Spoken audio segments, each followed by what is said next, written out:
दादी मुझे समझ में नहीं आ रहा है, ये सौम्या सुहानी के साथ इतना अच्छा बिहेव क्यों करे? मतलब क्या वो ये चाहती है कि युवराज और सुहानी फिर से एक हो जाए? मेरा मतलब मैं ये नहीं कहना चाहती हूँ कि ऐसा होना चाहिए, पर क्या वो ये चाहती है कि वो लोग? हम ऐसा नहीं होने देंगे। सुहानी, सुहानी, क्या हुआ? शरद सुहानी का है। अरे अंदर ही गई थी ना। शरद सुहानी को मेरे और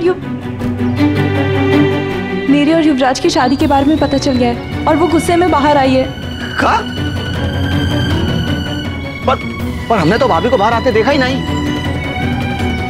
बाहर नहीं आई तो कहाँ गई?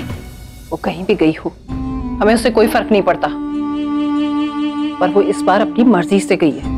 हाँ दादी, यू आर राइट। बस वो वापस ना आ जाए, क्योंकि अगर वो वापस आ गई तो इस घर में बेवजह प्रॉब्लम्स और बढ़ जाएंगी। वो वापस आएंगी? बकवास बंद करो मेनका। अच्छा, तो शर्त लगा लो शर्त, वो वापस आएंगी, और अगर वो वापस आई ना तो आपका ये हाथ मेरा। मेनका। दादी यू प्लीज इग्नोर।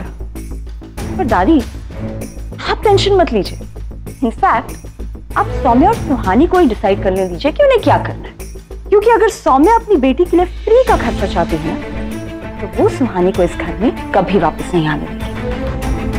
बात तो तुम सही कह रही हो रेक्स।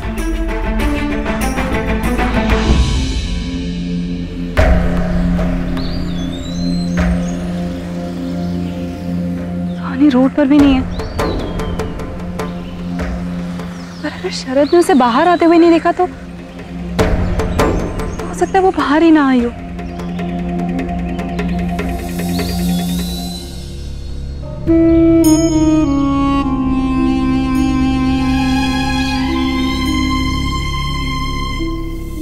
हमारा दूसरा बच्चा कहाँ है? हम सिर्फ आपके एक ही बच्चे को बचा पाए हैं।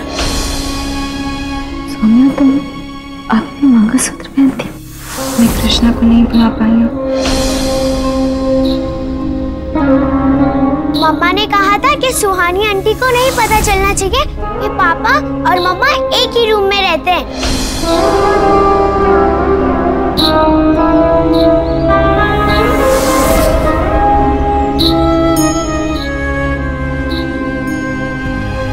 सुहानी,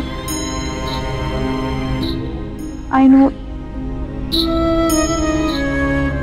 तू मुझसे गुस्सा है, तुझे चीटेड फील हो रहा होगा, पर सुहानी मुझे समझाने दे कि मैं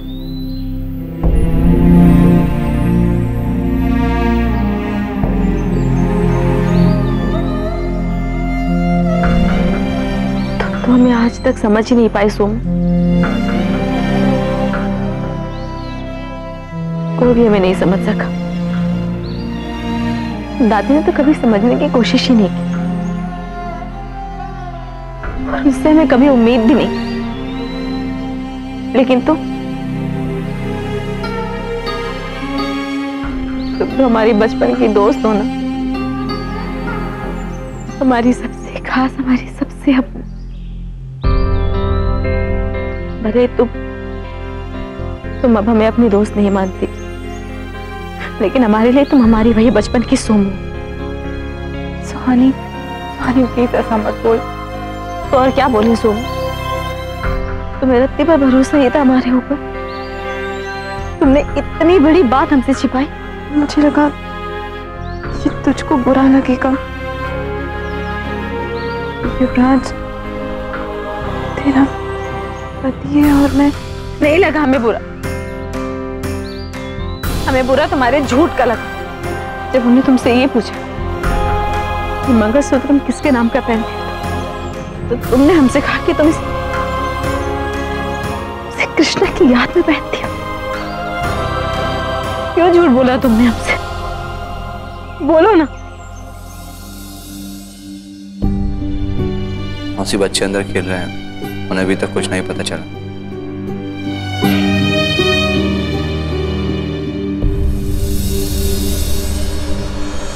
प्रतिमा, ये लोग अभी तक गए क्यों नहीं? क्यों दादी, आपको डर लग रहा है कि आप शर्त हार जाएंगी?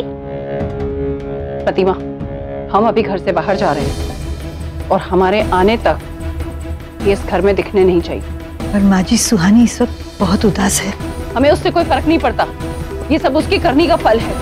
ना वो ये घर छोड़कर जाती और ना ये सब कुछ होता। माँ जी उस वक्त बस प्रतिमा, हम जा रहे हैं और हमारे आने से पहले चले जाना।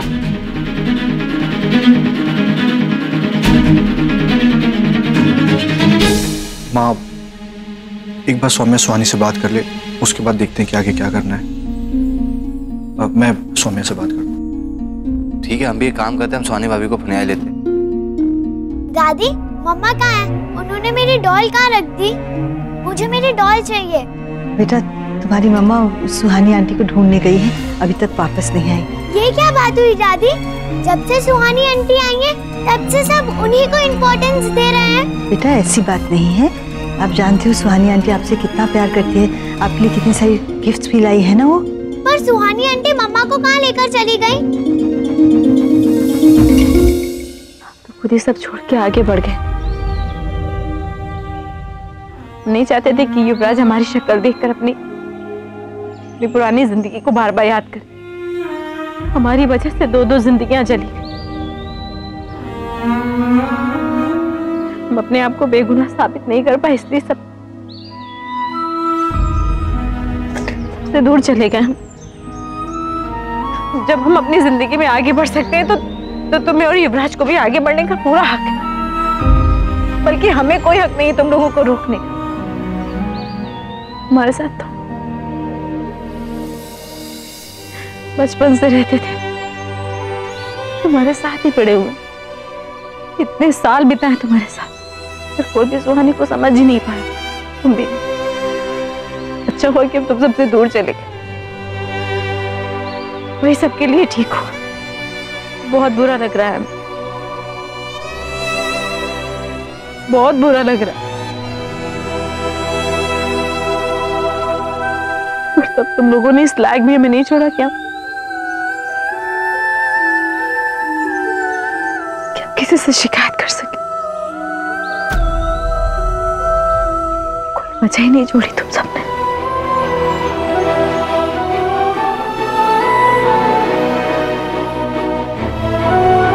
मम्मा, मम्मा आप कहाँ चली गई थी?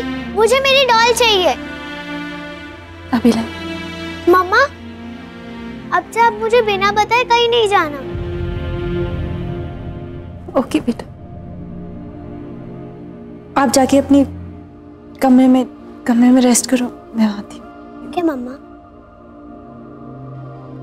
सॉरी बेटा, हमने तुमसे ये बात छुपाई। माँ, ना तो हम कमजोर हैं और ना ही ना समझ। सोमू अपनी जिंदगी में खुश रहे और हमें कुछ नहीं चाहिए। अगर सौम्या और युवराज अपनी जिंदगी में आगे बढ़ना चाहते हैं तो उन्हें पूरा हक है आगे बढ़ने का। पीछे छोड़ के तो हम ही चले गए थे, कोई दिक्कत नहीं। पर इसका मतलब ये नहीं कि तुम वापस नहीं आ सकती। क्यों वानी, तुम्हारी बेटी है, तुमने मुझे भी अपना भाई माना है। इस घर से तुम्हारा रिश्ता कभी टूट नहीं सकता। सुहानी, तुम मेरी बेटी थी और हमेशा रहोगी।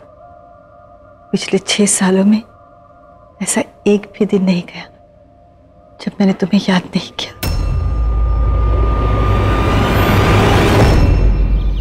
दादी, मैं भी आपके साथ मंदिर चलूं? हाँ बेटा, चलो। शरद, सुहानी, तुम लोग अच्छे से जाना और वहां पहुंचकर फोन कर देना। जी माँ। मम्मी जी, मैं भी आपके साथ चलूंगी, मुझे भी भगवान से कुछ मांगना है। ठीक है। युवानी बेटा, आप भी हमारे साथ मंदिर चलो। नो वेज, मुझे मंदिर नहीं जाना। मंदिर में बहुत बोर होती हूँ। मगर तुम घर पे अकेले कैसे रह सकते हो? पर बड़े पापा, मुझे मंदिर नहीं जाना है। तो ठीक है, सबके वापस आने तक हम रुक जाते हैं इवानी के पास। इसी बहाने इसके साथ 1 घंटे वक्त बिताने को मिलेगा। हाँ तो ठीक है, हम भी भाभी के साथ घर पर ही रुक जाते हैं। तू घर पे रहकर क्या करेगा? एक काम कर, मेरे साथ ऑफिस चल और आते टाइम माँ को मंदिर से ले आना। ठीक है भाई। उनु, हमें तो शर्मा जी से मीटिंग के लिए जाना है। एक काम करते हैं, हम कैंसिल कर देते हैं। नहीं भाभी, मीटिंग कैंसिल करने की कोई जरूरत नहीं है। वो अरे हम हैं ना, आप सब जाइए, हम बेबी के साथ रुक जाएंगे घर पर। ओके डन, आप सब जाइए, मैं लीला दीदी के साथ यही रुक जाती हूँ। अच्छा ठीक है लीला, ध्यान रखना युवानी का, हाँ? और कोई दिक्कत हो तो हमें फोन कर देना। जी माँ जी।